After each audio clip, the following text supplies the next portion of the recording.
You know what I'm making the film about? No. About anti-Semitism. Anti-Semitism, what does that mean? It means when people hate the Jewish people. No way, man. The Jewish people control the world. Yeah? Of course.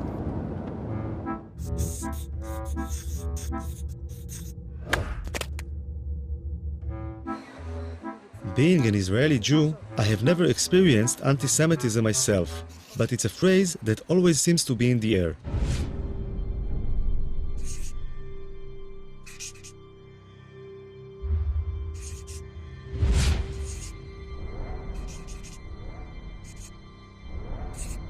Three words seem to appear over and over again: Holocaust, Nazi, anti-Semitism. Living in a country that was founded to give the Jewish people a safe place to live in, I found this really disturbing. So I decided I wanted to learn more about the subject.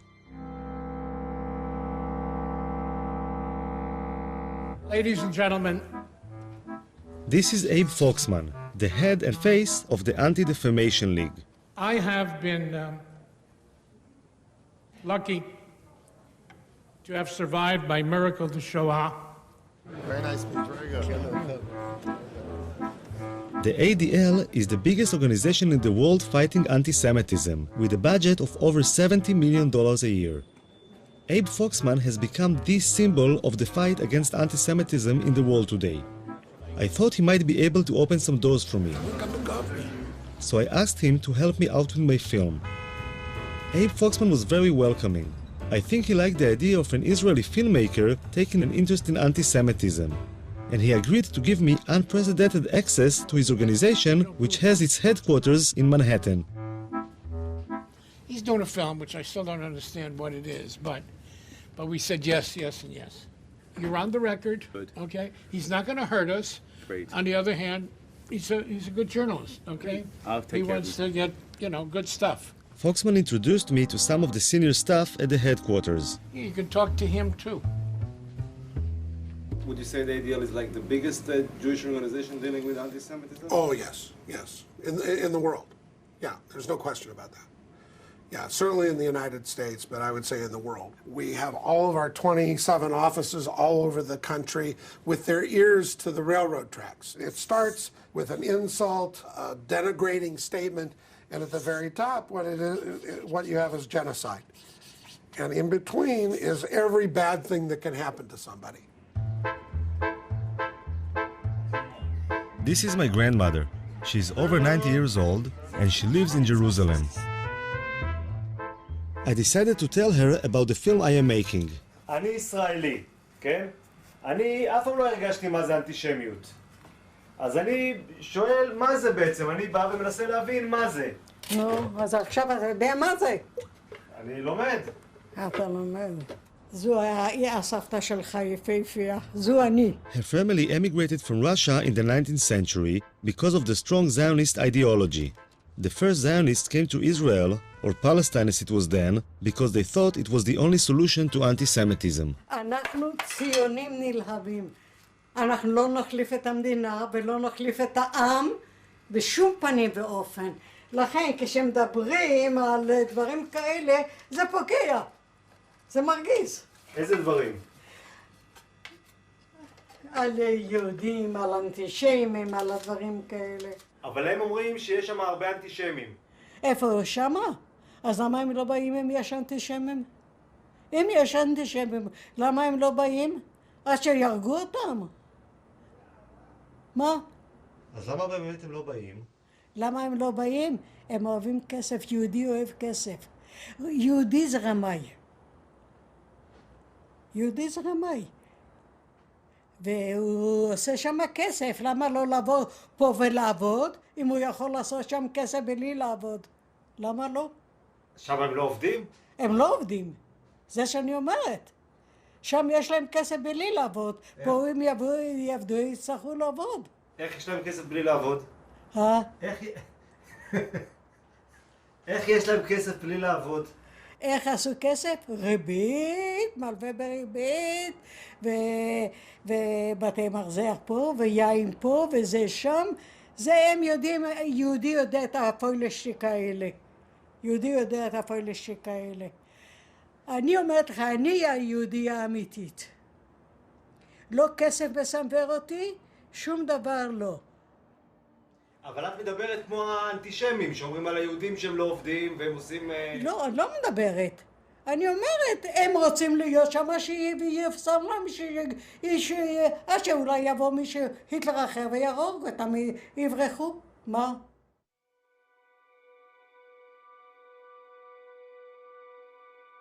Tens of thousands of Israeli high school students fly to Poland each year to learn firsthand about the Holocaust, the worst genocide in human history, and the most terrible result of anti-Semitism.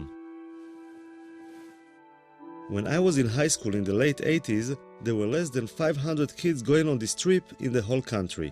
Today, there are more than 30,000.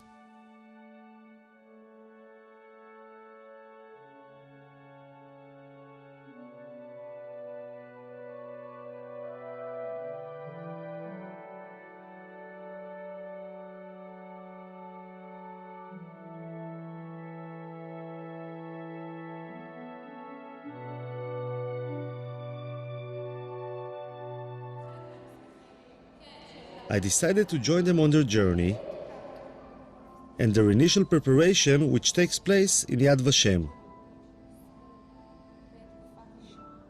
יש כאלה תאים של השריפה, זה למעלה זה שמכניסים את הגופה והלמטה זה החומרי בעירה.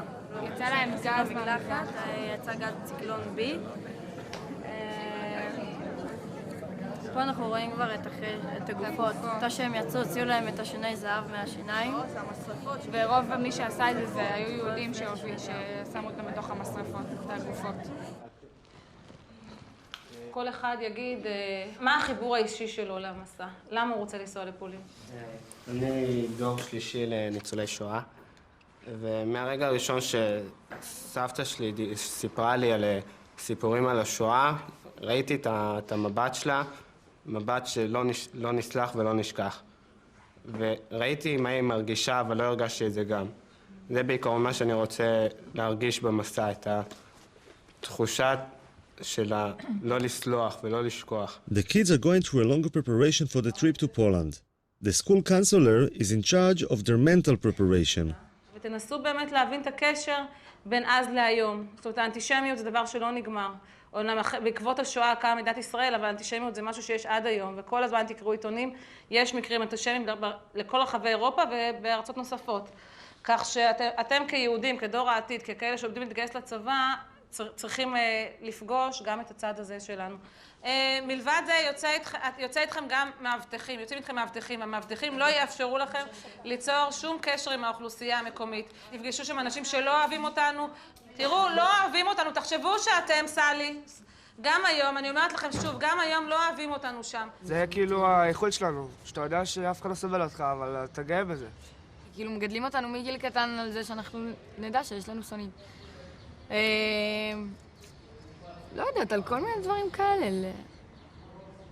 ובעצם כשהילד יודע שיש לו שונאים, כאילו מה שקרה בשואה לדורות הקודמים שלו, אז זה גורם לך איזה סוג של כעס לצד השני, כאב, כעס, אפילו שנאה. כולנו יודעים ששונאים יהודים. זה משהו שגם גדלנו איתו כזה, תמיד כזה השנאה ואנטישמיות. תמיד אני לא זוכרת שפעם לא הייתה אנטישמיות. זה יחזק בי את הישראלית שבי, את הציונית שבי ואת היהודייה שבי. אין ספק. Yediot Achronot is the most popular and influential newspaper in Israel. I'm curious about the people behind the reports of anti-Semitism I read on a daily basis. אני יודע, זה מגוחך שאני אומר את זה, אבל כולם בעייתיים. צרפת היא אנטישמית, גרמניה היא אנטישמית, המדינות בדרום אמריקה הן אנטישמיות. אני לא רוצה לדבר על המדינות המוסלמיות, זה לא מדברים בכלל. הם למעשה כולם. ליטא נשארה אנטישמית, כל המדינות הבלטיות, אבל גם המדינות במערב, אנגליה היא אנטישמית. זאת אומרת, הם כולם אנטישמים, רק כאמור, יש שקטים יותר ויש בוטים יותר. ולמה אני בכלל צריך להיות אובייקטיבי? הם היו אובייקטיביים? כלפינו לא, הם גם לא היו אובייקטיביים. מה זאת אומרת הסיפור הזה? אבל בתור עיתונאי זה... אין דבר כזה בתור עיתונאי. בוודאי שלא, לא במקרה כזה. בוודאי שלא במקרה הזה. מה קרה? מה המספר? 172,345. זה מספר שאתה לא תשכח. אני הולך איתו כבר 65 שנים. אבא היה באושוויץ 1, אני הייתי באושוויץ 3, ואמא הייתה באושוויץ 2 בבירקנאו.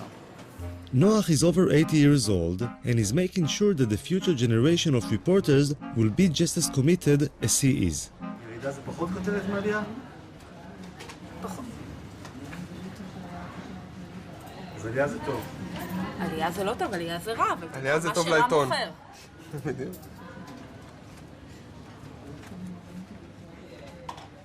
והנתון הזה מי סיפק אותו? זה הגיע מסקר של הליגה נגד השמצה בארצות הברית. בהחלט שווה לתת לזה מקום די נרחב בעיתון. The headline in the Israeli paper was quite worrying. I wanted to see how the Anti-Defamation League actually fights anti-Semitism. Where the hell is he? Where is everybody? Where's the secretary? They're coming in now. Thank you. They're going to come in. Thank you. Hello. Hello. Have a seat and say hello. Introduce yourself. Joel Levy. Hello, Yoav. Yoav, very nice to meet you. Let me give you a card. Thank you. Okay. No? You don't have to button your... Why not? It's a working session. Okay, so it's working. So the reason I've asked to sit with both of you is what looks like a spike in anti-Semitic and racist activities or manifestations. Now, New York seems to be at the center, or at least getting the attention. Where do you see it? How do you see it? Well, I've had a lot of meetings with the police department and last week with the mayor to talk about this. There is a wave. There's no question about it. I don't know if it's attached to the time of the year, maybe attached to the presidential election. I'm not quite sure why we're saying it here. Do you have enough resources to deal with all this stuff? No. We're flooded every day with these things all over the country. It's a very big problem. According to the ADL reports from the last couple of years, the average number of anti-Semitic incidents in the U.S. is around 1,500 a year. I'm hoping Joel Levy can help me find a case I'll be able to follow. What I'd like to do is to follow a case. I understand, yeah. You know, every film needs like a drive. Once we have like a case that we can follow, so that would be great. We're going over the fresh data collected over the last couple of weeks to see if there's anything I will be able to film. We have received in the last week or so someone who employment case, someone who wasn't able to take days off for the holiday, someone who is a school teacher and wanted days off for Shavuot, someone who is a nursing student and had some issues with taking time off as well as with taking time off.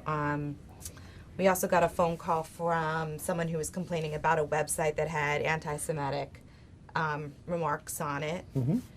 Someone who was complaining about an article in the newspaper who they thought had anti-Semitic undertones. And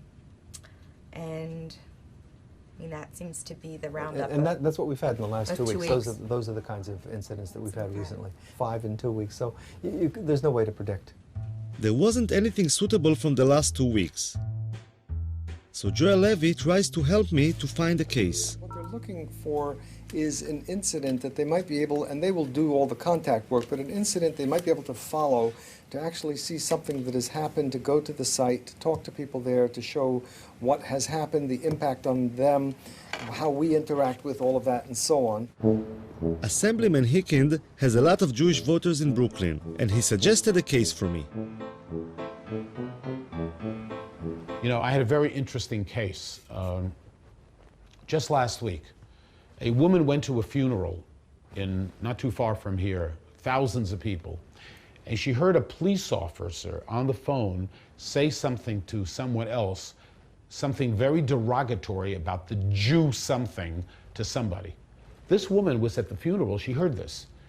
She was so upset, she wrote me a letter, I could show you the letter, and she called me. Yeah. Okay. Is this the only letter? Yeah. Okay. You want me to read part of it to you? Actually, you could look at it.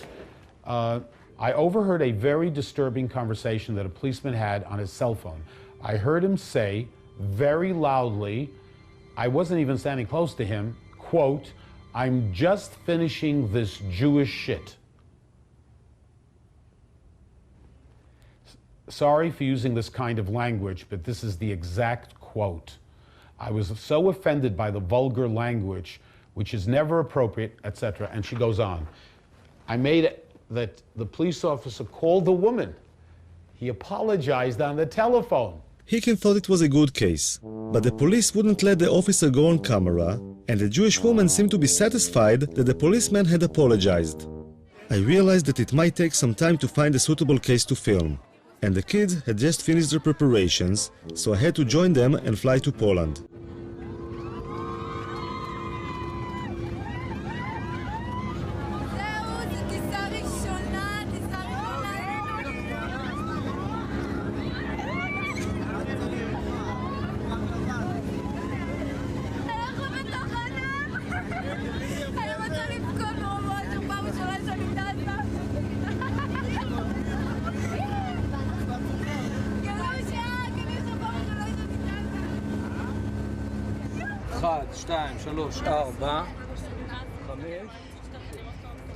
The man with the blanked out eyes is an Israeli Secret Service agent, whose identity we are not allowed to reveal.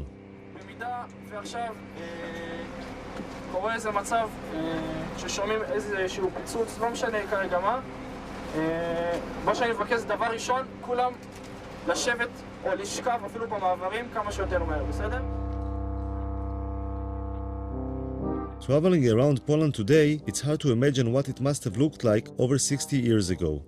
But the guides help the kids to visualize and feel how it was under the Nazi regime. יסמין, את תהיי מבחינתנו המודל של אמא של דנקה, את תיכנסי מתחת למדרגות שם ליד העצים ואנחנו נצלם אותך. הייתה ילדה בשם דנקה שהייתה גרה כאן, אוקיי? והגרמנים היו זורקים פה את היהודים מהחלון. היו זורקים אותם ואתה יודע, היו מתחבאים. אז לפי מה שהבנתי, אמא שלה נתפסה והיא ניצלה. מה היו עושים הגרמנים? היו זורקים אותם מהחלון פה, אתה רואה? תסתכל. היו זורקים אותם ואת החפצים שלהם והיו מחפשים אותם, כי היהודים היו מתחבאים מתחת לרצפות ובארונות. אני כאילו דנקה עכשיו.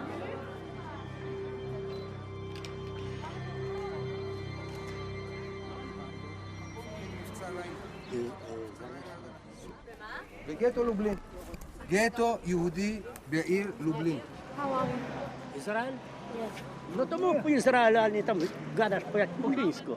Ja myślałem, że z Chin jesteście. Kto gada? Izraelcianie? Pytam się skąd, a dopiero jak powiedziałem, że z Izraela, no to powiedziała, że tak. English? הוא מדבר רעות על ישראל, הוא אמר שאנחנו כלבים. הבנתי. בואי כבר, מה את מדברת עם אחד כזה? רוני. למה איתך נתחיל לדבר? רוני.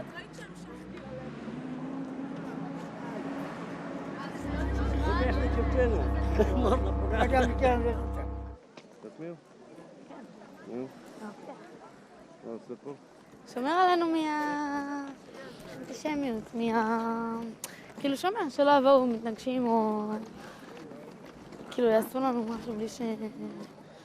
את חושבת שזה יכול לקרות? כן, זה יכול. היום בבוקר היינו 3 אנשים מבוגרים יחסית, שרק שמעו שאנחנו מישראל ודפקו לי פרצופים ואמרו שאנחנו קופים וחמורים ועוד שנייה כאילו היה מכות שם. הם לא אמרו שום דבר כזה. לא? לא? הם כן. לא?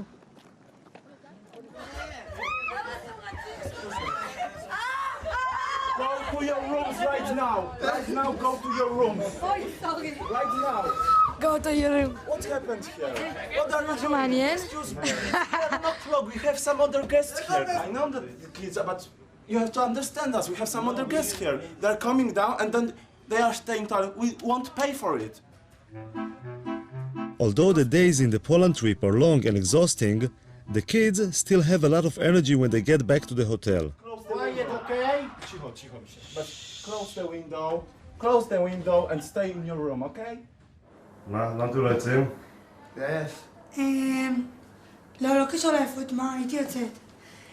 יש ניאו-נאצים, כאילו פה בפולין, שיש סכנה, יש לנו סכנה, כי נגיד הם יכולים לדפוק לנו בדלת בלי שנדע מי זה, ויכולים להתחיל לזרוק דברים מהחלון. זה מה שנגיד הסבירו לנו בארוחת ערב, הביאו לנו תדרוך, שתכלס אנחנו לא במדינה אוהבת, אנחנו במדינה יחסית עוינת. נגיד אם יגלו איפה אנחנו עשו לנו פה הפגנות בחוץ, או אבנים יזרקו עלינו, ונגיד לפני שבועיים נכנסו לי פה שיכורים כאילו ניאו-נאצים, התחילו לדפוק פה בדלתות ויחפשו יהודים. ככה כאילו הסבירו לנו אתמול בארוחת ערב. מי הסביר? השב"כ, תשמע, הוא דפוק, אנחנו אוכלים בסבבה, פתאום הבא יש לי כמה דברים בשיא העדינות. אתה רואה כזה, אחד כזה, אשכנזי חמוד כזה, פתאום מתחיל לדבר איתך על ניאו-נאצים וזה, כולם היו בשוק, לא יכולים לסיים את האוכל. סך הכל בשביל הביטחון שלנו, אז כאילו, אסור לנו לצאת, ישר אחרי ארוחת ערב אנחנו צריכים להיכנס לחדרים. למה? כי הם אנטישמים. הם לא הכי אוהבים אותנו. בדיוק. ישר אנחנו נכנסים לשדה תעופה, זה קולט שם חיילים, הולכים כמו במשטר הנאצי. חיילים הולכים לך כזה ישר כזה, יש להם כזה פרצוף כזה רע כזה. האלה שדפו לנו את הדרכונים שלנו, נראה כמו קציני SS. As the kids were facing anti-Semitism in Poland, or at least feeling that they were, a case was reported in Brooklyn that seemed suitable for the film.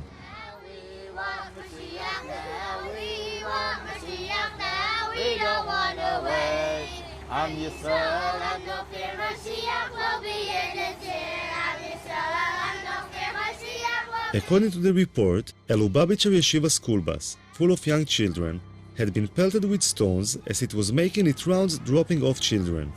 One of the stones had crashed through a window where one of the children was sleeping and landed in the aisle between the seats. A second stone broke a window and barely missed two other children. Two mothers witnessed the incident and gave descriptions of a group of black youths between the ages of 10 and 12. So were you scared? Were you scared? I was worried for the kids. I was worried for the kids more than for me. But all of a sudden you heard like a big noise, how was it? Big noise in two windows. Look. So which, the back? In the middle, on the side.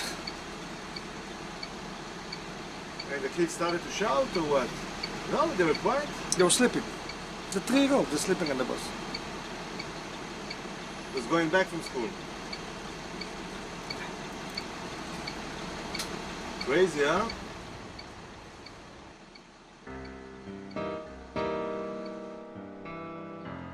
Crown Heights is a mixed neighborhood of Jews and blacks.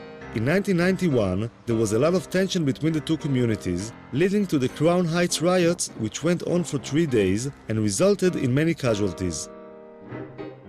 This is Binyamin Lifshitz, the local reporter in Crown Heights. Maybe put your arms like, Folded? Yeah? I'm not a poster boy. He was the first to report the I'm incident. not a big, strong guy. See, where the rocks went into the bus over there. Just, wait, can you go back to that? And, I mean, most of the crime incidents in Crown Heights are targeted at Jews? It's always been known throughout the course of history, Jews are soft targets. We've been the victims of so many major incidents, genocides and catastrophes and Holocausts and everything. It's just the way we are. We've always been victimized. When a black guy sees two people walking down the street, a black person and a Jewish person, his choice to attack someone will not be a black person. Because a black person, you never know. What is that guy? Does he carry a knife? Does he carry a gun? A Jew is a soft target. It's always been known like that, which is why we always encourage to walk in pairs, which is why we don't walk so much outside, like at night, so to speak, alone.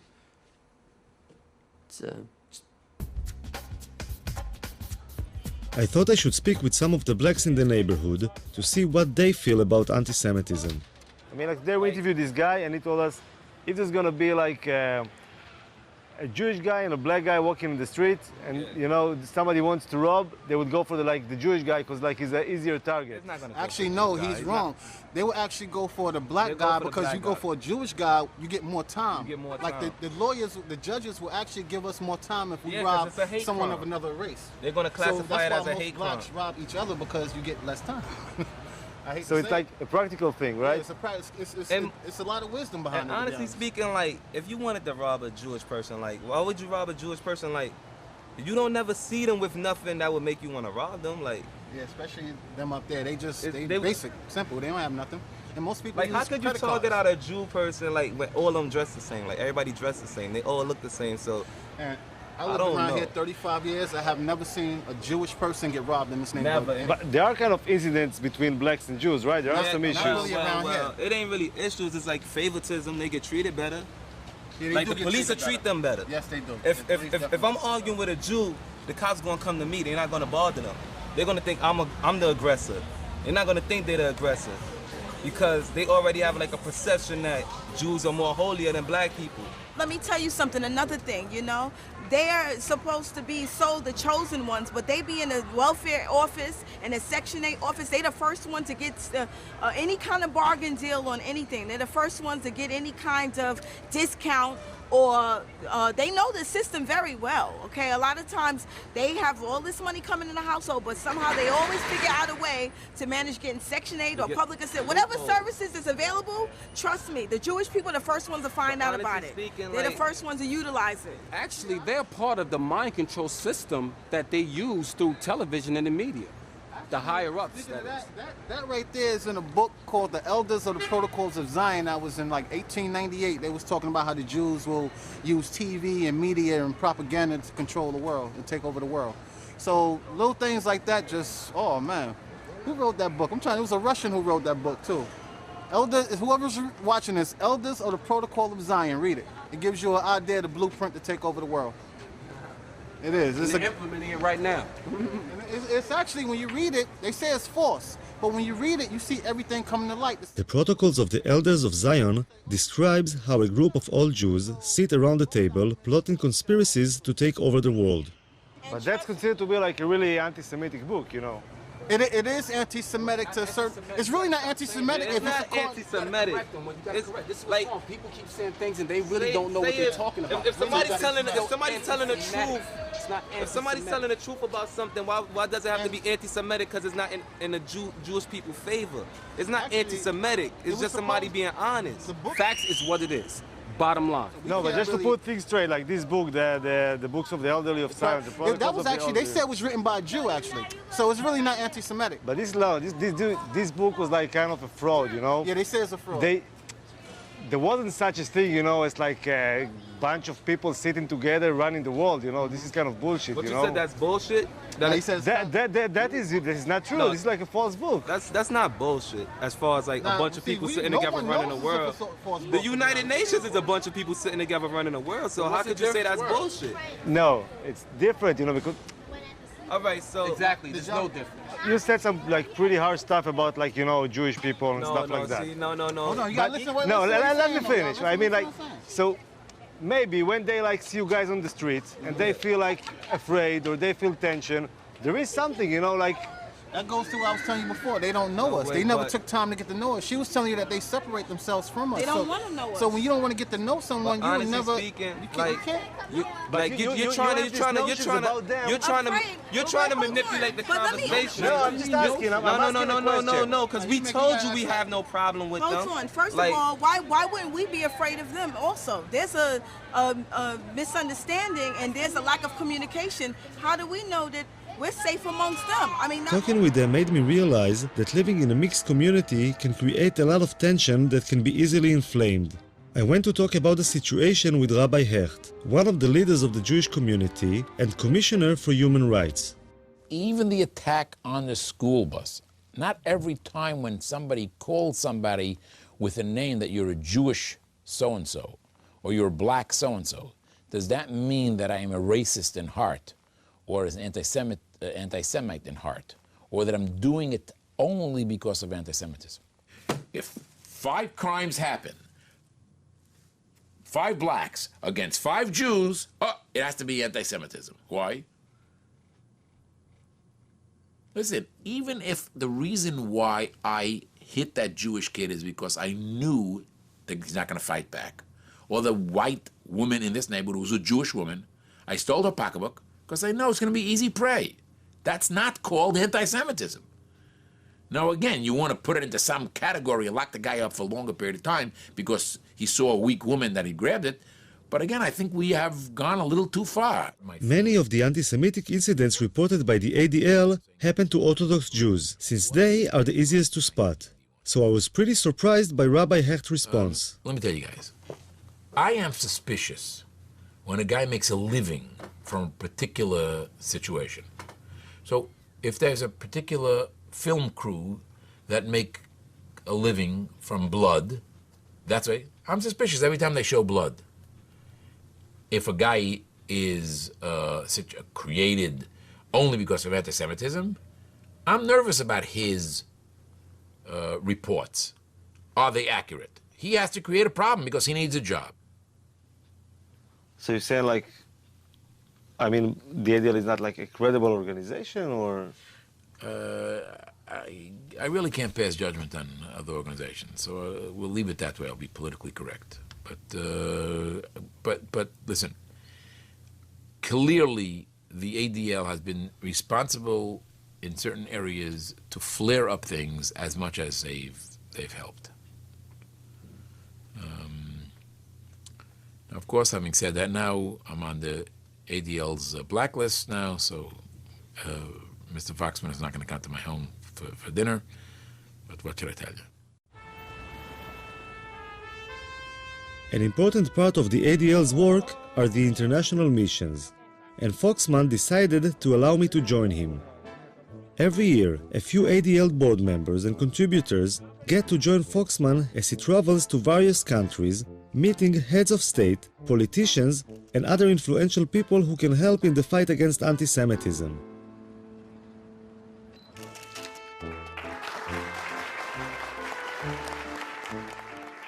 It's like an organized tour, but apart from visiting museums and other tourist attractions, the chosen ADL members get to join Foxman in taking an active part in the struggle against anti-Semitism. You have to debate what is proportionate when someone attacks you. You are serious people, and you're here for serious business, and you're going to see the Holy Father, and everything the ADL does is serious business. The police escort along the way made me realize I was traveling with some pretty important people. I'm seeing the Pope tomorrow. Brody Friday. That's the name, yeah.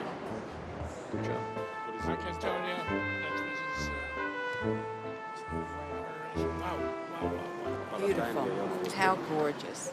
I'm curious about how Mr. Foxman gets to meet all these important people. Why would all these ambassadors, politicians, and heads of state take the time to meet him? It's their perception of the power of the Jewish community, which is one of those sides of the anti-Semitism, which is it's a very thin line, you know. They believe we are more powerful than we are. I've always said Jews are not as powerful as the Jews think we are, nor as powerful as our enemies think we are. We're somewhere in between. But they do believe, to some extent, that we can make a difference in Washington, and we're not going to convince them otherwise. So how do you fight this sinister, conspiratorial view of Jews without using it? Look, when the United Nations comes to its General Assembly, we meet with 40 heads of state, foreign ministers. Why? I think I got it. It's like a poker game in which Foxman bluffs the other side into thinking that Jews have more influence and power in Washington than they really have. The downside is that the idea of Jews being so powerful can result in envy, even hate. Foxman has a very close relationship with the Israeli government. All right. Oh, yeah. A couple of times. Israel relies on Foxman when it comes to issues of anti-Semitism. And being the Jewish state, anti-Semitism is always on the agenda.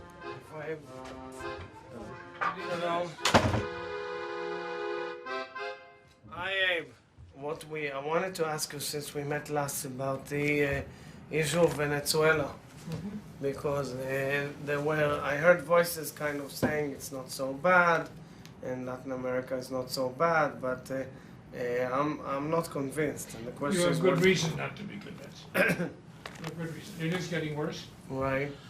And little by little, as long as oil money works. I'm told that by our experts, it's the only, except for Iran, it's the only government-propagated anti-Semitism today around the world. It's a Formally, right. This is First quite scary. within the country and then outside. So are you pressing in any way? We've talked to Jesse Jackson, who has a relationship, but it's not for camera, but there are other plans. We'll talk about it in a minute. So we have a very beautiful view from here. The first example of what Foxman is talking about was a meeting with a special advisor to the Ukrainian President Yushchenko. The Ukrainian government would like to distance itself from the embrace of the Russians and strengthen its ties with the West, most especially the United States. They believe that the Jews can become their allies in the US Congress. We come to celebrate your democracy, but we also come with mixed feelings. The history of the Jewish people in this country is primarily one of tragedy. We would like to see a more active, a more aggressive approach to dealing with issues of anti-Semitism. It took a long... Foxman is concerned about the Ukrainian government's comparison of the famine in the Ukraine before World War II with the Holocaust. The one thing that you need to be sensitive about is not to link it with the Holocaust. Be careful that it not be played as your genocide, our genocide, because that will be counterproductive on all sides. We, of course, respect Holocaust, and I understood your message, and we try to be very, very diplomatic. Here it is. I was impressed by the way Foxman handled the meeting, but it also raised some questions for me.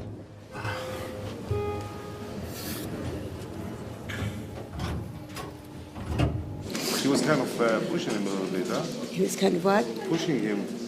Yes, of course. It's always like that?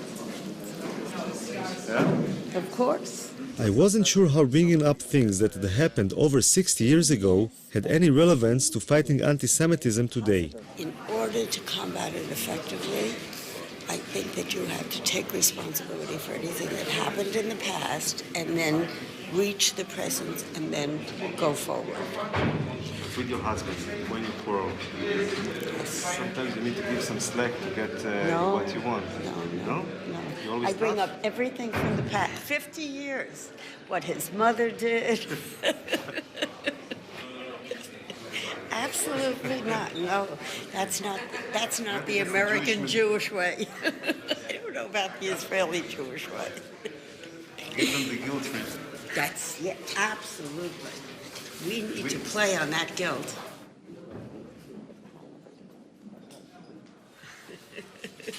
I asked when you're having a quarrel, whether she give you some slack sometimes to make up, but she said no. I'm always wrong, and she's always right. But wait a minute, do I ever forget anything in the past? Never. Suzanne will tell me 20 years ago what I did wrong. If we have an argument now, but 20 years you did this. I said, but Suzanne, it was 20 years. Wait a minute, but do you know why? Because he has not stood up and taken responsibility for that behavior. The guilt trip she's giving you, does it help? No. So maybe the guilt trip we're giving them is not the right solution. Maybe we should give them some slack and say, okay, let's be friends. Not forget the past, but kind of be a little bit more, moderate. Yeah. Something I happen to the guilt of the father should not be visited on the sons. And it's true, of course it's true. I agree with you. It's true, you have to.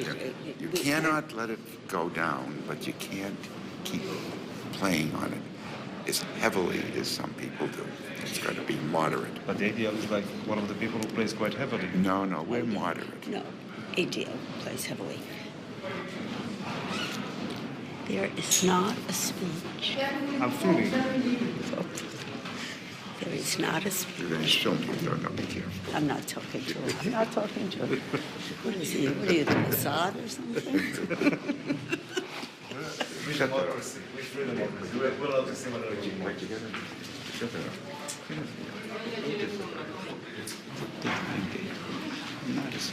I was fortunate. Мои телефоны не забудьте ваши. I'm passionate, believe me. Quite as much.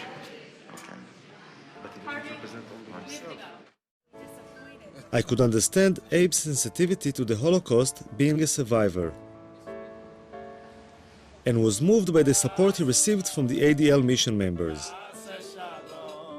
But the film I wanted to make is about anti-Semitism today, and I decided to explore on my own an incident I had read about in the papers. In Moscow, a man with a knife had entered the synagogue and had started stabbing people.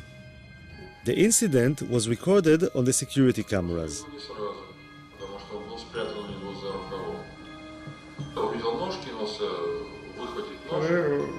Он увернулся от меня, ударил мне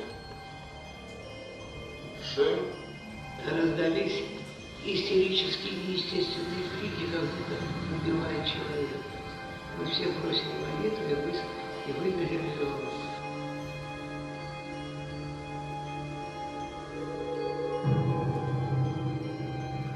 The stabbing was a shocking reminder of what anti-Semitism can be. I thought I should speak with the members of the synagogue to see how they felt about their own safety. В Израиле мы все время слышим, что есть очень сильный антисемитизм. Где? Здесь? Неправда. Что неправда? Этого Что нету. Ну нету. Ну нету, понимаете? Нет его. Потом, понимаете, почему говорят в Израиле? многие евреи сами виноваты. Вот представляете, вот он работает на заводе. И он плохо работает. И его не двигают по службе, не продвигают, карьеры нет. Он говорит, это потому что я еврей. Я говорю, ну я же тоже еврей, а я главный технолог завода. Как же тебя-то нафиг, тебя антисемитизм, а ко мне нет? А почему в Израиле говорят, что здесь очень сильно антисемитизм? Ну что-то надо говорить. Ну что-то надо говорить, как-то себе надо оправдывать.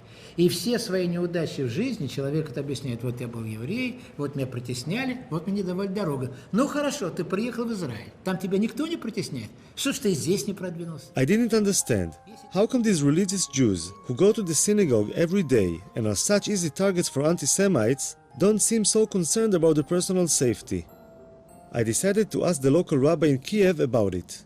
The truth is that for some reason secular Jews are more worried about anti-Semitism than religious Jews, if you noticed. It's not that way. It's just that on their agenda of being Jewish, anti-Semitism is not part of being Jewish for an Orthodox Jew. Part of being Jewish is not fighting anti-Semitism. Part of being Jewish is practicing Judaism. There's no mitzvah in the Torah when you practice Judaism to fight anti-Semitism. At the same time, fighting anti-Semitism is something that's important for the Jewish people, for Jewish communities throughout the world. And very often, people that are not practicing, like you say, that's where they find their thing. So they'll, express their Jewish identity in a way that they'll be fighting anti-Semitism and thereby helping the community, in its fight for anti-Semitism. The rabbi said that it is actually an issue of identity. I wanted to know if Suzanne and Harvey Prince would agree with this theory. Yeah, I mean, you can't film this because, I do think that the ADL helps to reinforce our Jewish identity because we're not Orthodox and we don't have a religious Jewish life. The ADL provides a forum to be Jewish. I mean, it certainly is 99.9% Jewish, and it gives us an opportunity to explore being Jewish, to look at Jewish issues, and it does reinforce our Jewish identity.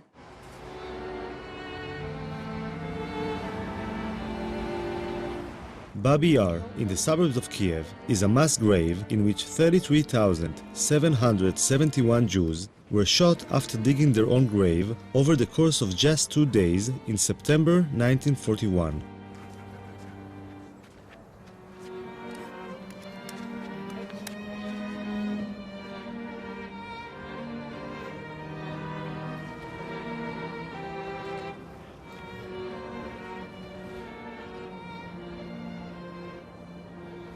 I think the worst thing for me, standing here, is that it could happen today. Oh, God. I agree. Yeah. I can see people being marched out of Kiev and shot. Marilyn, I by need to- some people who would decide that's the thing to do. That's right. Maybe they do it to gays. Maybe they do it to That's why we have to support Russians, Israel. whatever. Israel's our insurance policy.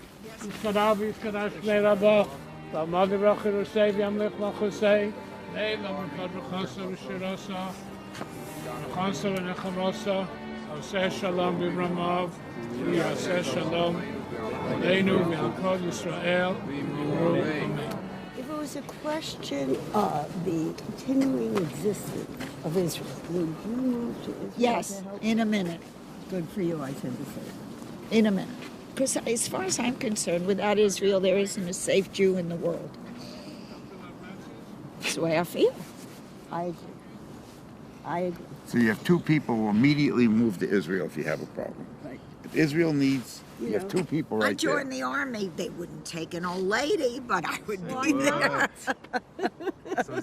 I'd roll bandages. He's I asking, don't know. he's asking a question, the journalist. Does that mean that you're more loyal to Israel then? No, of course not. That's right. So how do you like coexist these two notions? How do I like what? How these two notions coexist? The fact that Easy. You love your children, you love your husband. You love your friends equally. Do you love your children more than you love your husband? Of course not.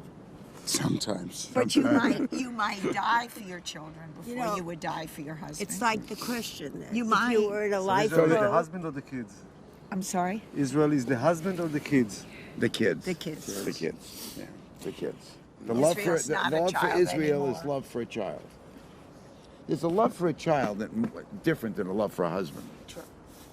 There's nothing like really a love for a child. It's a much more protective. Right. No, it's a much more.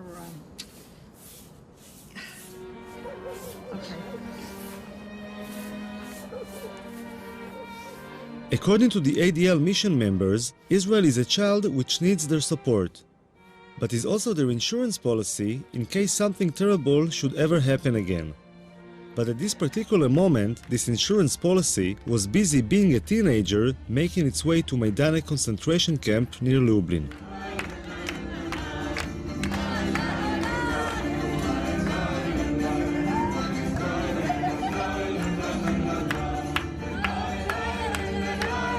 אני מדבר, תראי עיניים אליי, אני רוצה לראות את הרצינות דרך העיניים שלכם. אנחנו עוברים לשלב הבא של הרצינות, השלב הבא של תשומת הלב, אנחנו מגיעים למיידניק.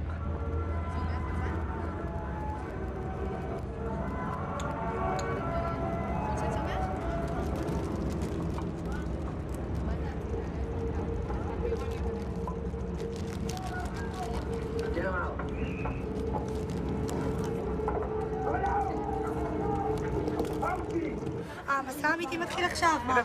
עכשיו הולכים לראות את כל הדברים המוחשים.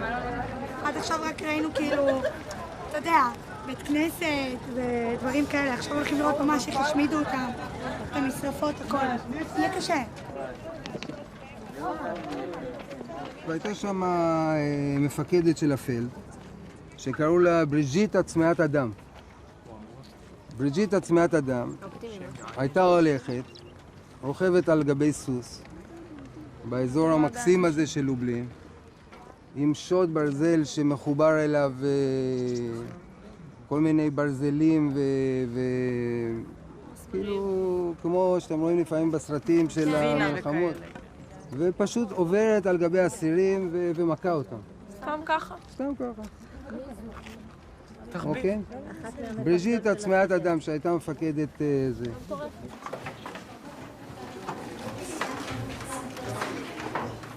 עכשיו, כמו שהסברתי קודם, שליש מהנרצחים פה נרצחו בגז, ושני שליש פחות או יותר נרצחו על ידי התת-תנאים שהם היו צריכים לחיות פה. לכו על זה. אז ייכנסים לסגור את הדלת.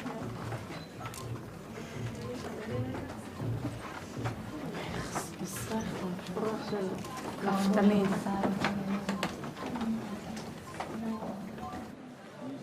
מה אתם מדברות? מאוכזבות. לעצמנו. למה? סתם, קצת קשה להקל. כאילו, אנחנו מסתכלים על זה, אני אישית מסתכלת על זה ואני לא... קשה לי להבין איפה אנחנו נמצאים, עדיין. זאת אומרת, רואים, אבל לא מפנימים. מאכזב, אתה חושב כאילו, מה, אתה פה עושה את הטעות, אתה אין לך רגשות או משהו. אתה מרגיש כאילו אתה מזלזל בדבר, וזה ממש לא ככה. This was my first time in Majdanek as well, and I could relate to the way the kids felt. The horrors were almost impossible to digest. But the kids just couldn't accept the fact that they wouldn't become emotional after all the preparation they'd been through. אני חושבת שאם מוצאים מדריך למסע כזה, אז הוא אמור לדעת, לרגש ולדעת מה היה כאן. אני חושבת לא יודעת, אני לא מספיק בזה. אני לא מספיק ממצא את עצמי במסע. את לא צריכה, אבל את לא. אני רק ההתחלה, אוקיי. קחי את הזמן שלך, את לא צריכה להרגיש רע עם עצמך שאת לא מצטמרת כל הזמן. אני מרגישה רע עם עצמי שאני מרגישה שאני לא ממצא את עצמי. לא, אבל אז אני אומר עוד פעם, את חובה עכשיו הרבה דברים, תני לעצמך את הזמן, זה מה שאני מבקש, לא יותר מזה.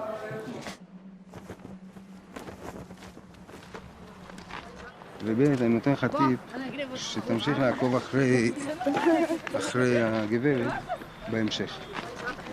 אוקיי? בסדר? תמשיך איתה. יאללה, גייז, עירוני א', אנחנו ממשיכים. ופה, ללא טקס קבורה וללא כבוד אחרון,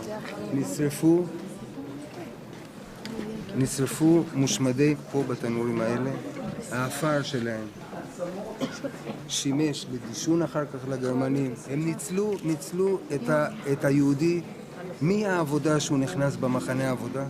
It occurred to me that after seeing the almost incomprehensible horrors my people have suffered, other people's suffering might seem less significant somehow. I wondered if any of the kids felt this way too. יכול להיות שזאת הבעיה שלנו שיש לנו את הרף הגבוה הזה, ופתאום אנחנו רואים בחדשות שהרסו נגיד לערבי את הבית, שצה"ל פוצץ, אז אנחנו אומרים, לא נורא, לנו היה דברים יותר גרועים. אותנו לקחו ברכבות וגרמו ליהודים לראות ביהודים. זה כבר נראה לנו, יכול להיות שזה... יכול להיות. אני דווקא חושב שאני אחרי... כי וואלה שאני כי וואלה שאני רואה את זה בטלוויזיה, זה לא מפריע לי, כי אני כאילו אומרת, בסדר, לא נורא, הערבים האלה יש להם הרבה. Nofar was not the only one thinking about the Israeli-Palestinian conflict in relation to anti-Semitism. Professor Norman Finkelstein, a Jewish academic from DePaul University in Chicago, has written a book called The Holocaust Industry, in which he accuses parts of the Jewish establishment of making cynical political use of the Holocaust. Dr. Finkelstein, you have some visitors? Whenever Israel faces a public relations debacle or comes under pressure to resolve the Israel-Palestine conflict, they start up this extravaganza called the new anti-Semitism. As it's usually understood, anti-Semitism means an irrational hatred of Jews, born simply of the fact that they are Jewish. But that's not what's going on. Here it's a hostility born of the fact that the state which claims to represent them is engaged in quite brutal violence. I'm sure lots of people I meet have this, what you say, deep down inside, they have this kind of queasy feeling about Jews. I'm sure that's true. But did it have any real substantial repercussions on me in life? The answer is just no. There's a kind of pathological narcissism, navel contemplation. When you are the richest, wealthiest, most successful ethnic group in the United States, you've got the world on a platter, and you sit around and you're talking about anti-Semitism. It's just kind of shameful, I think. At the time I first interviewed Finkelstein, I didn't realize what a controversial figure he was in the eyes of the Jewish establishment. Finkelstein, the son of Holocaust survivors, has been labeled a self-hating Jew, a Holocaust denier, and a madman. I had interviews stopped at the very mention of his name. I know if you Google Norman Finkelstein and Holocaust denier, nowadays you'll get about 10,000 websites. Well, if I'm a Holocaust denier, I would have to be certifiably insane. I would have to be clinically insane. Because given who my parents were, for me to be denying the Nazi Holocaust, I'd have to be clinically insane. So you have to judge for yourself. You may disagree with me, but is it your impression that I'm clinically insane? Now, if you think I'm not, then you have to wonder, why are those 10,000 websites saying that? Recently, there's this talk about the new anti-Semitism, which is very related to Israel. And I've been heard that from Jews outside of Israel, saying Israel is the cause that anti-Semitism is now, that we are suffering from anti-Semitism. Well, I would say that is nonsense. That comes from insecure Jews. I think people use Israel as an excuse to rationalize and legitimize, because in many places of the world, anti-Semitism is not acceptable. It's not polite, it's not proper. But if you can camouflage it, if you can find a platform of a news event, of a political discourse, then you use it. And we find every time there is conflict in the Middle East between Israel and somebody else, the level of anti-Semitism spikes. Why?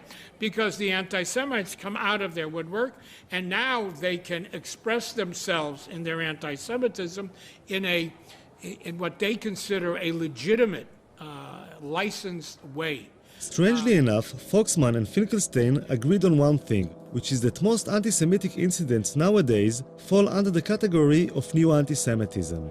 The difference is that Foxman says that anti-Semites found a new target called Israel, to which they could express their anti-Semitism, while Finkelstein believes that saying that is a cynical misuse of the term anti-Semitism.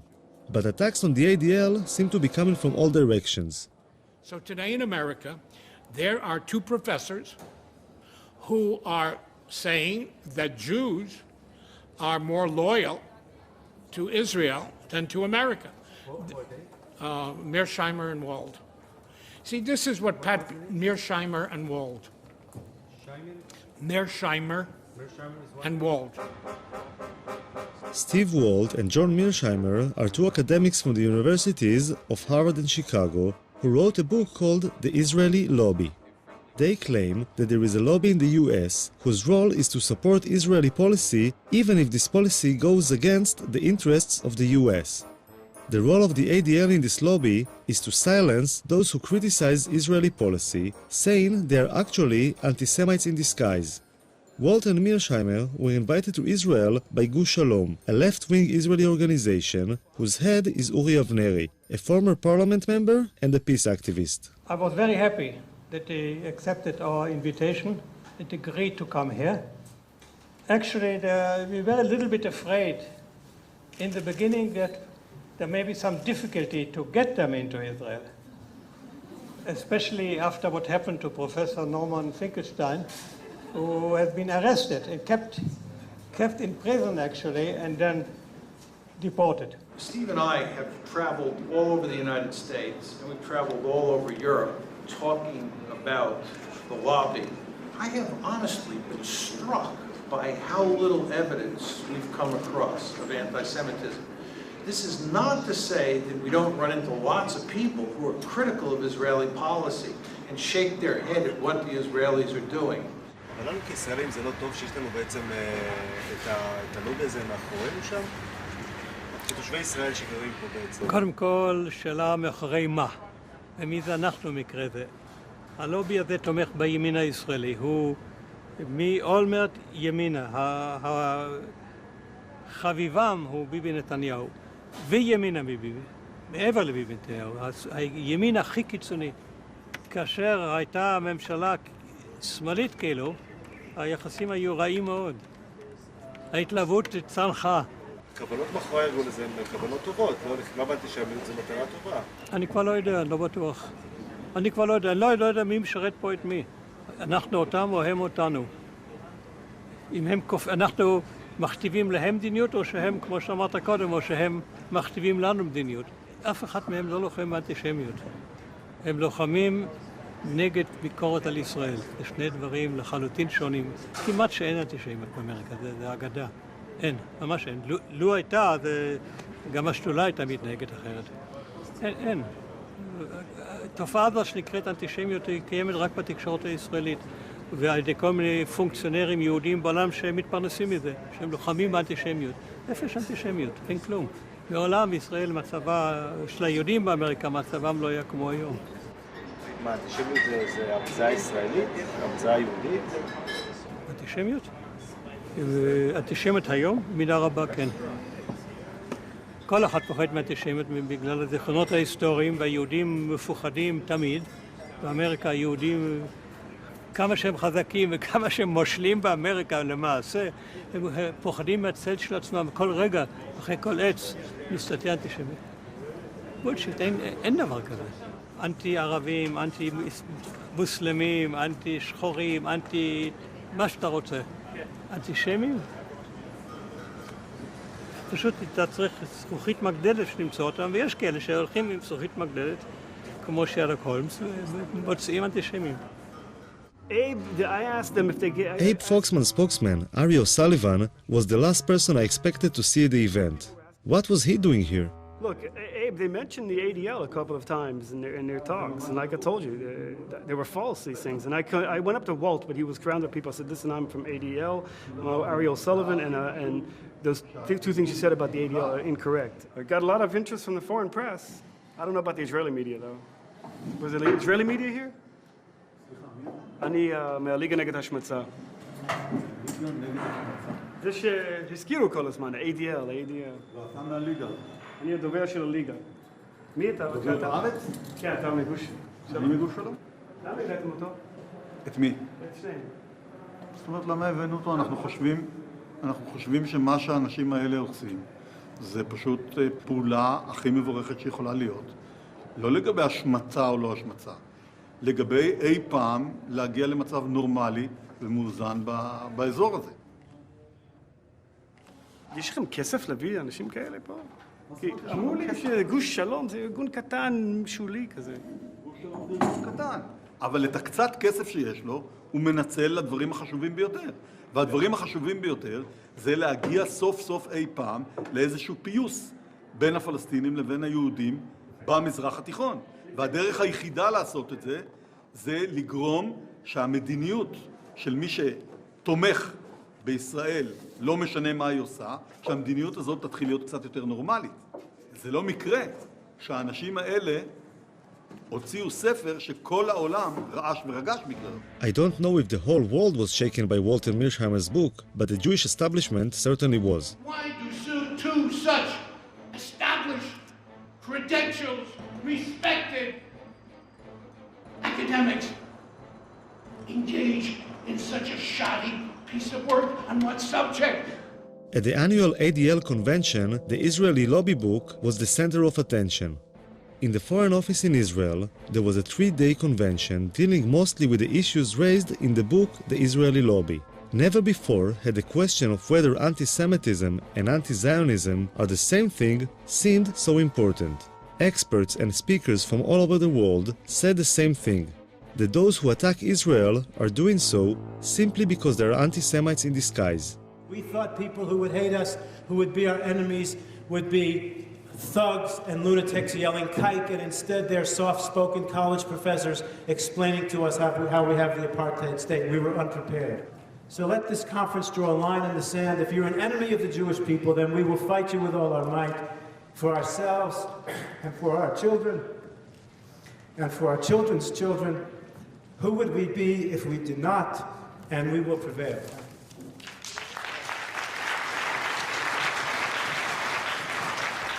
After 3 days, something happened which was more or less the equivalent of a bomb being thrown into the room. If you came down from space, you would think, having looked at this conference, that there was absolutely no problem in the West Bank or in Gaza.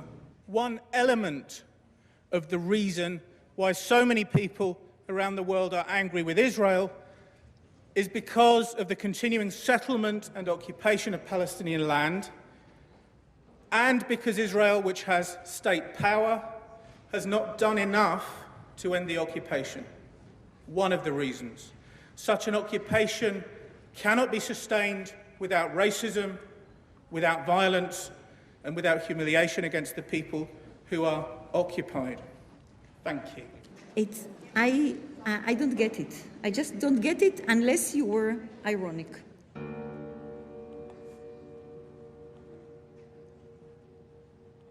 Listen, David. Yes. We appreciate your work. We invited you to speak. Yes. But what you did today was a kind of a preaching about looking for human rights that we don't have. This is more or less what you said. There are problems with human rights in the we territory. don't say It's insinuative. What do you say? No, Not I only choose that. to say something which has not yet been said by everybody. Just it's for very the simple. provocation? No, not for the provocation, because Palestine was not mentioned It was in this mentioned conference. all Not over. once, maybe by guilt. It was mentioned It was mentioned yesterday as Palestine is the anti-nation. Palestine is the one unique nation which doesn't have the right to exist. It was mentioned. No, no one said that. Come on. Come on, no one said that. Don't go too Gerstenfeld far. said it. Palestine No is one the said it. anti-nation. What do you think that means? And where do you think that terminology comes from, the anti-nation? What you were saying is that anti-Semitism and anti-Zionism are two different things. They are two different things. No, sometimes they are the same thing. And it's kind of ironic, really, that I was seen by some people as a sort of wild-eyed radical, because where I come from, I'm denounced as a right-wing, neocon, Israeli-supporting, anti-Palestinian racist. What does it say about this conference then? Well, it says about this conference that there were some hard right-wingers there. There you go. Nobody in this conference was balanced, not one. I don't think so. Speaking with David Hirsch made me realize that it is very difficult to represent any other approach in the Jewish world. Those who try to say anything different are being silenced. And Dina has a go at me for not being balanced. You hinted too much. You were not explicit enough. Should have more time maybe. Hirsch was right. The occupation as a possible reason for justified criticism was not mentioned. Many Jewish people see anti-Semitism as a force of nature. It has always been there and will always be there. It will just take on different shapes and forms. I find this difficult to accept. This is a conference about people around the world blaming Jews as the worst human rights violators on the planet. And the people who support Israel are now under attack as supporting the colonialist apartheid state of Israel. This is a warrant for attack on Jewish people. It is internationally recognized that anti-Zionism is sometimes anti-Semitism. You know what? And who As an Israeli, can? this is the only thing that leaves me hope, to differentiate these two. Why? Because otherwise there is no hope. Otherwise, this is a doomed. But this is closing your eyes. This is a doomed, You're right. fatalistic But approach, you're closing your which eyes. leaves us no hope at all. But you see what he's doing? He's doing exactly he has the problem of the left. And here's the problem. Who? Here's the problem. You. Yeah. This analysis. This is just like the wife who's beaten by her husband, who goes to the psychiatrist and she says, it must be something I did, because if it's not something I did, then it's hopeless. Then he's a madman. Well, you need to find something you did to cause the hatred against you. But guess what? It's nothing that you did, and it's too bad. You are in chaos, and the world is dangerous, and Islamism, funded by the Saudis, is teaching gazillions of people around the world that you are evil before you came to Israel. So this is your problem. You're exactly right, and you don't want that to be true. Maybe they're right. Maybe I'm just naive. Maybe all those people who criticize Israel really are anti-Semites in disguise. I'm heading to Chicago to speak with John Mearsheimer, co-author of the Israeli Lobby. I hope to have the courage to ask him if he is really an anti-Semite in disguise.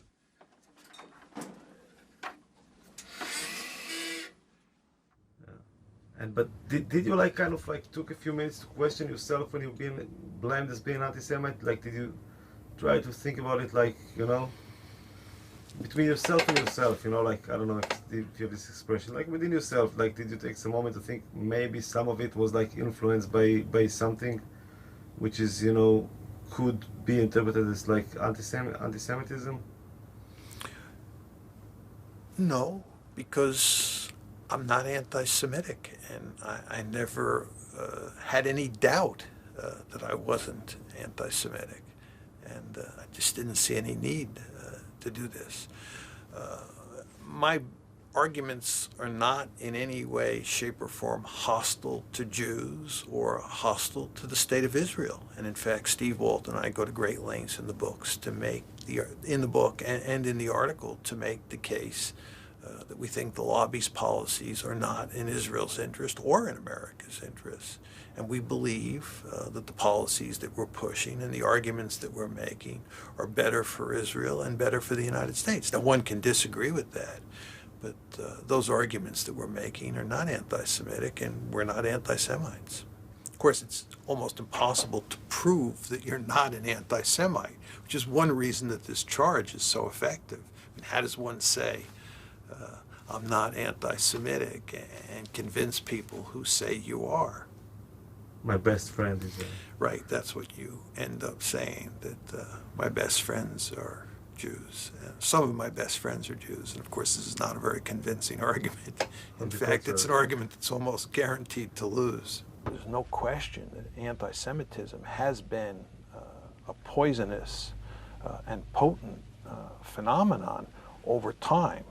And there's no question that someone like Abe Foxman, who grew up as an infant and a young boy in Europe during the Holocaust, is going to be affected by that history of anti-Semitism. They say that eventually it's bad for Israel as well, not only for the United States, but this policy eventually will be bad for Israel as well. But that's not their goddamn business. Who the hell asked them to decide what's good for you? You know, who are they? Who are they who come to a judgment what will provide safety and security for you? Keep in your mind. That's not their business. Look, I have an obsession in this place with one thing, which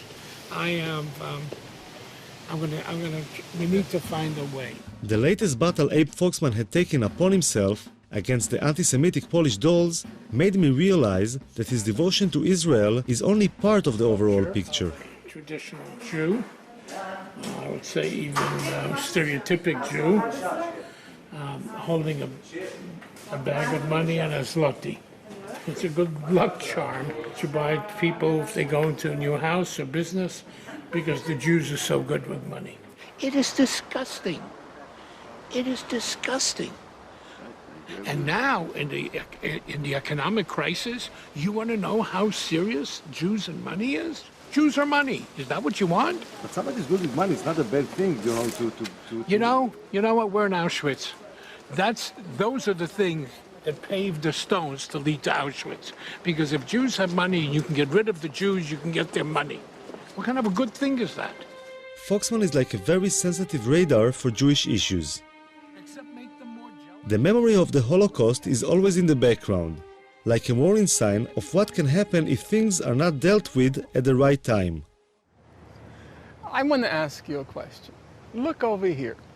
Do you see a Holocaust coming? It's crazy. There's so much hunger, so much starvation in the world.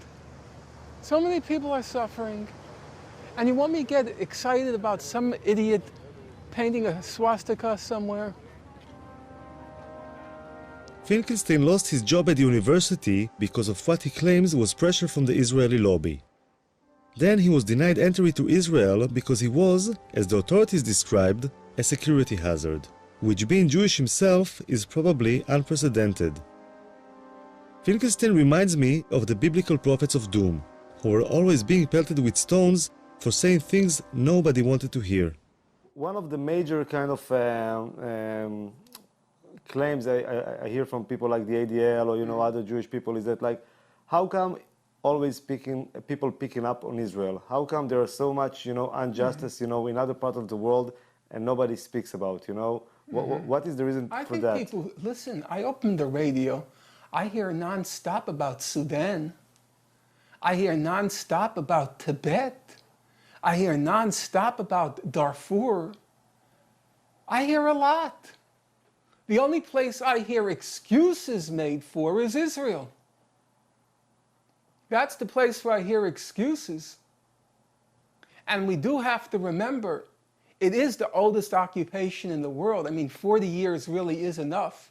It's older than you. It's older than you, the occupation.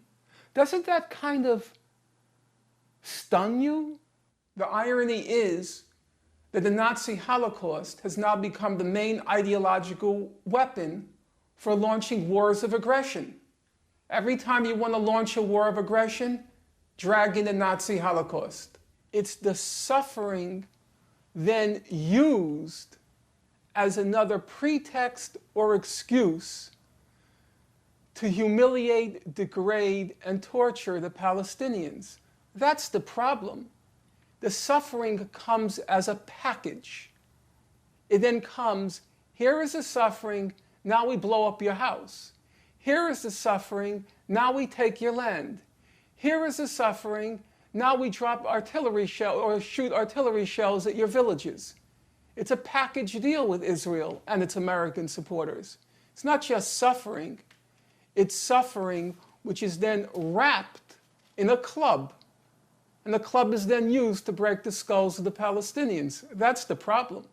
It's not being used to educate people. It's not being used to enlighten people. It's not being used to make people more moral. It can be. But it's not. I mean, it's not. That's the whole point. Of course it can be, but it isn't. It's the best thing that will ever happen to Israel if they get rid of these American Jews who are warmongers from Martha's Vineyard. And they're warmongers from the Hamptons. And they're warmongers from Beverly Hills. And they're warmongers from Miami. It's been a disaster for Israel. You know, it's the best thing if they can ever get rid of this American Jewry. It's a curse. For Finkelstein, Foxman is the main enemy. You see? That's why you're not going to get like people's attention, you know, for things like that. Some people laugh. You comparing Foxman to Hitler, that's kind of... It's an insult to Hitler. Hitler at least didn't do it for money. Finkelstein took his own trauma as the son of Holocaust survivors to the opposite extreme. When I asked him if he had any sympathy for the Israeli victims as well as for the Palestinians, he compared Israeli casualties to the German casualties in World War II. You know, you're funny. I have to tell you, you're funny. You come from a society in which everyone calls everyone a Nazi, right? They called Rabin a Nazi, Ben-Gurion called Jabotinsky a Nazi, Jabotinsky called Ben-Gurion a Nazi, Begin called Ben-Gurion a Nazi. They all said, each of them said one is worse than Hitler. That's the whole language of your society. It's also the language I grew up with. You know, everything in my house, the food worse than Auschwitz, the clothes worse than that. That's the house you grow up in. And all of a sudden, you get so pious when they go like that. Your whole society is like that. Why was Rabin? You don't remember when they made Rabin with the SS before he was shot? And then you all of a sudden get so pious. I just think about like how people... Because of what? Because of Abe Foxman? We have to be pious with Abe Foxman? A hoodlum and a thug?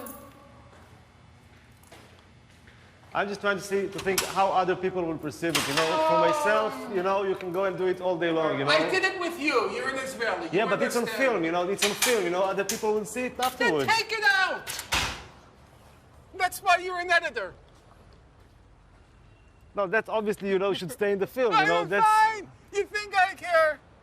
You think I care?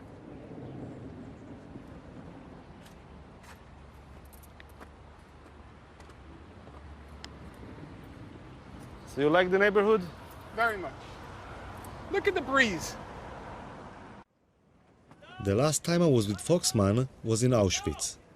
The Israeli army sends its officers on a Poland trip similar to the one the kids are going through.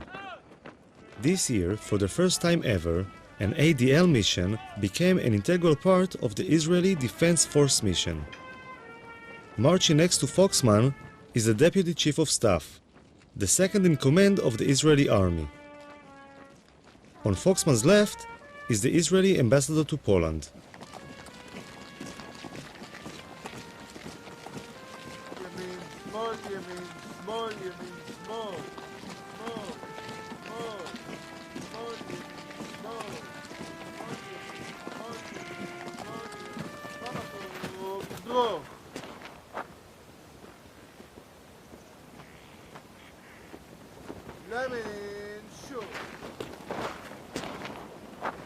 This is the biggest cemetery in the world. In the world. Poland? It's not the Jewish cemetery, but it's the biggest cemetery ever. Yeah. 1.5 million Jews. But they're 3 million. Yeah, but this place was the worst.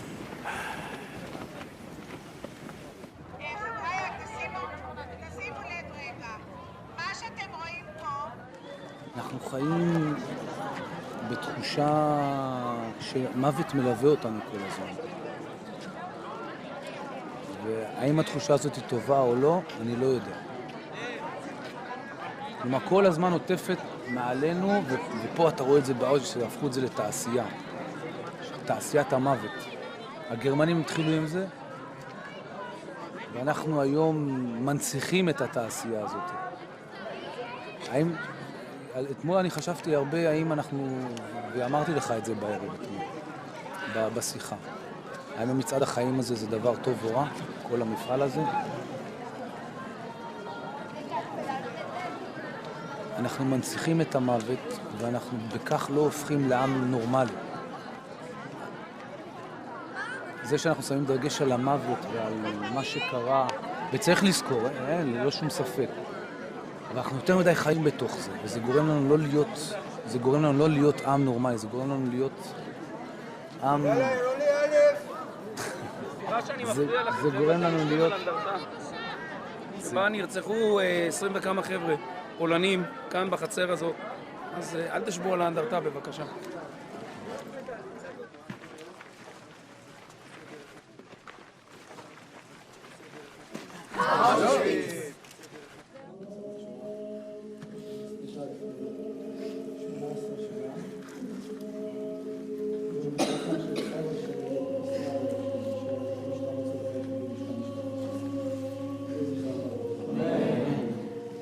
סניה גירשפונט, שאין את שנת הירצחה, ורוב הסיכויים שנרצחה בבית החולים בקייב על ידי הנאצים. יהי זכרה ברוך.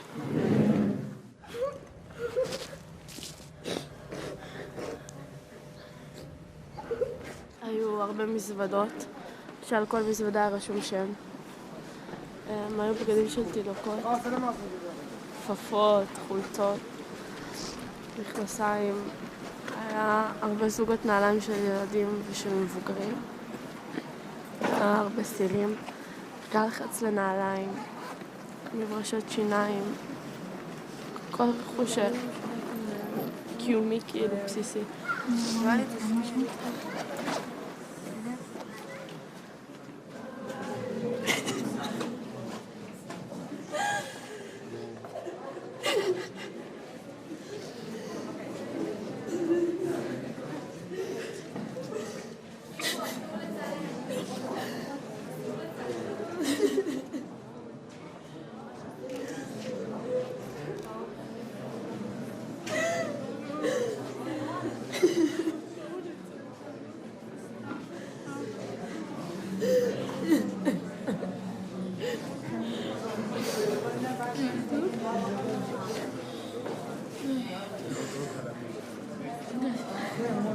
את אומרת די, אבל מה היה לנו? זאת כלום, תראי, עוד מעט תתקדמו גם.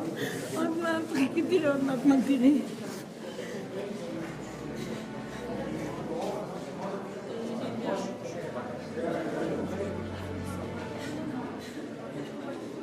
זה עכשיו זה שרוצחים אותך בגלל הנאום שלך, שאתה יודע, זהו, עשה בגלל הנאום שלך, שאתה לא עשית כלום. שאתה לא עשית כלום.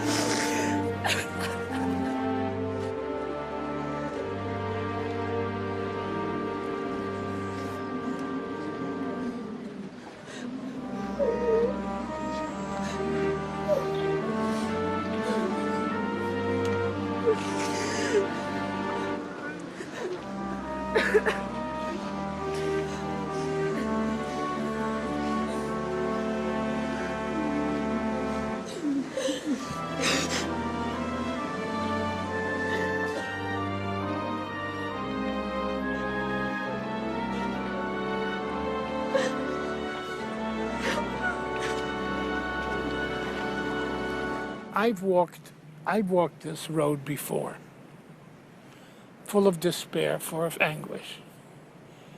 To walk and feel the strength behind you of 150 officers of all the levels of the Israeli army, I walked with pride. I walked with hope. I hope with strength.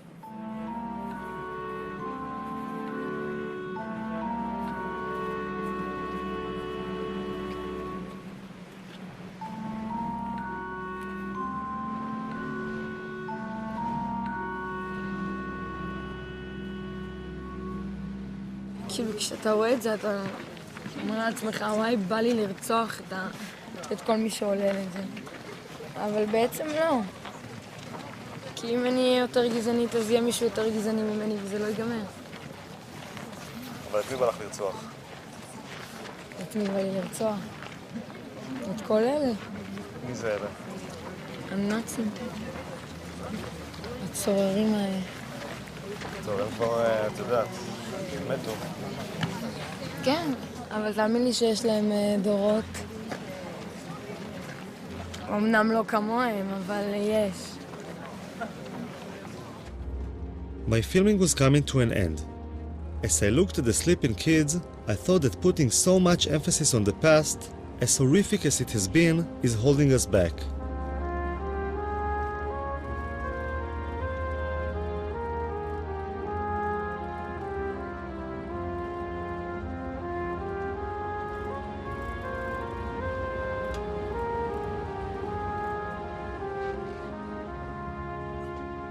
Maybe it's about time to live in the present and look to the future.